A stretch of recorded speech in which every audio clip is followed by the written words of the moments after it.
just want to talk about super performance for a minute because I think it's totally there. I think if you put your mind to it, you can definitely get there, but make that part of your consciousness. Then you have to reverse engineer it and break it down to like, what is it that you need to do today? Right? That's what I did. I knew who the big traders were. It was basically, Soros, um, Tudor Jones, and Tiger Management, Julian Robertson, in many ways. It was a very thin field as to who the really great managers were, especially with the sizable assets that they had. And so I kept thinking like most folks would think like they have an edge because they have a super there's a special tip or there's a special chart pattern. And it's not.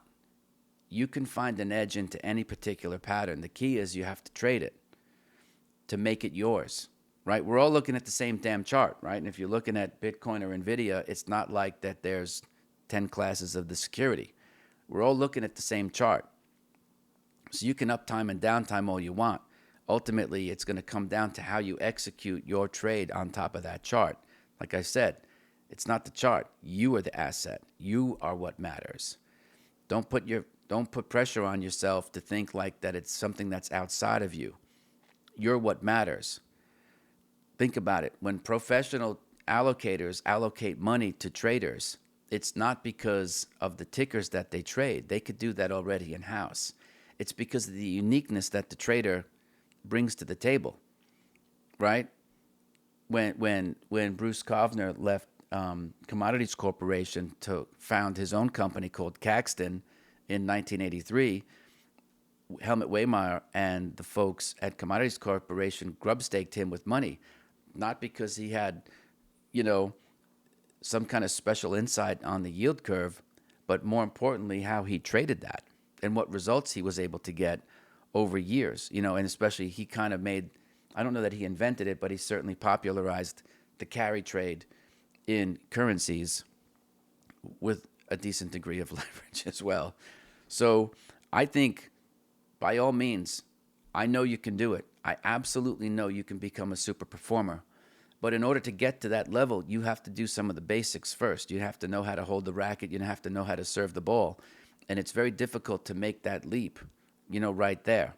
And again, I know everyone likes to quote, some of these, guru style podcasters, you know, and especially guys don't want to hear this. I tend to think, not to sound sexist, but women are very good at this because they tend to be very, very practical, at least the ones that I've consulted. And they understand that it's a progress. Your progression is a progress. How do you like that for alliteration? So be cool with that and don't put a lot of pressure on yourself because if you listen to the marketers, they could make you feel like you're an idiot or that you're some kind of loser. Remember Jerry Maguire? Poor girl, she died. So think about it.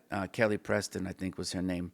I know if you apply yourself, people could do amazing things. I've seen it with my own eyes. And that was a really great lesson for me when I was in my late teens and early 20s was to really never second guess anybody or count them out because you just don't know what someone can do if they put their mind to it.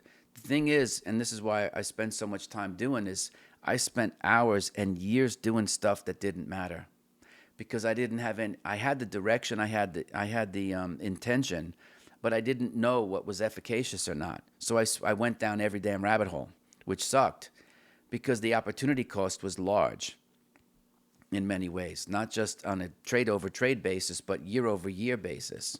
You know what I'm saying? So what I try to do here is to give you some frank discussion without the marketing schlock that helps you understand what it is that you need to focus on if you want to get to that point where you're a super performer. Because it's not practical to think that you've been on the job for 2 months and that all of a sudden by month 4 you're going to be a super performer. Look, if that could happen, I'll be the first one to retweet it for you or whatever. That's not the point. It's not about an ego. It's about helping you focus on the things that you need to focus on that will get you there faster. Right? So it's not the cup and handle, it's how you trade it. It's not the the head and shoulders, but it's how you trade it. And the only way to really get that down is to do it, you see, and have that consistency of becoming a good performer, a consistent performer. Then you can optimize it. But I think in many ways, guys can be impractical because they want to get there tomorrow. They want to go from the first date to marriage to living together right away. And that's a healthy decision. So I never fell in love that way. So I would say keep that in the back of your mind, but realize like the first step to your becoming a super performer is to becoming a consistent performer. That's the best advice I can get you. And then from there, once you're consistent, honestly, the super performance is actually right around the corner. So you spend, like I did, 4.5 years to get to the consistency part, and then something clicks and you're off to the races, because really the last part of it in super performance, there's really two parts of it. There's behavior and then there's results. The super performance from the results comes from the consistent performance and the monotony of doing it day after day after day. No one tells you that because they can't sell it. I can't sell you a box of shit for $3K and tell you that this is going to work for you. It's about doing the same thing day after day after day. That actually makes you the super performer. It's the consistency. Why? Because leveraging up and scaling up is the easy part. You just trade bigger. And hopefully by then you've accumulated more gains so that, it kind of grows geometrically.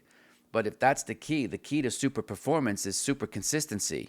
Once you can do the super consistency, the next step is to scale. And that can take you 2-3 months to figure out. Right? So you spend 4 years getting the super consistency, and then all of a sudden the thing clicks, and then you're off to super performance.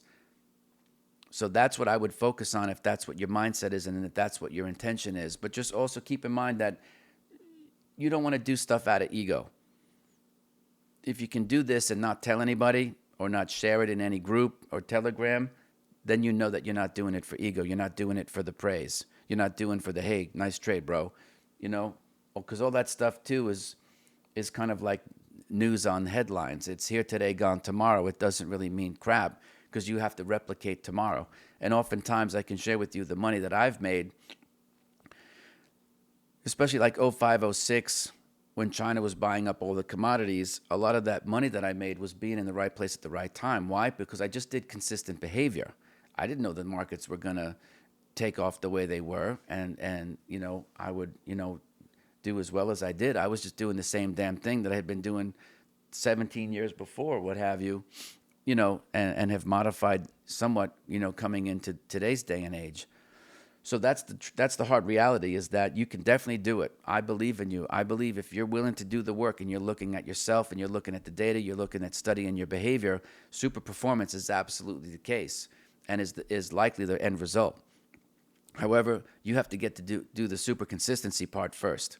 And that's the hardest part. Most people can't do it, because good trading is boring. Anyway, I know you can do it. Keep at it. Any questions, reach out, look at me, and check out this video this weekend.